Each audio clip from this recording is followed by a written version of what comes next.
Өтірік иманның жауы. Өтірік адамды тура жолдан адастырып, жүрегін қарайтатын ауыр күнә. Бұл шындықты жасырып, жалғанды бетке шығарып,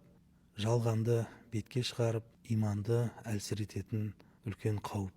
Пайғамбарымыз саллаллаху алейхи уассалам өтірік адамды бұзақылыққа, ал бұзақылық тозаққа жетелейді деген екен.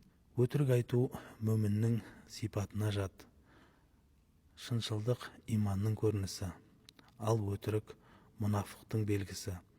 Хадисте айтылғандай, мұнафықтың 3 белгісі бар. Сөйлесе өтірік айтады, уәде берсе уәдені бұзады, аманатқа қиянат жасайды. Яғни өтірік айту жүректе шынайы иманның жоқтығын көрсетеді. Өтірік дүниеде уақытша пайда әкелгенімен, ақыретте үлкен зиянға ұшыратады. Қиямет күні әр сөзіміз үшін есеп береміз. Ал өтірік сөз амал дәптерімізді ауырлататын іс.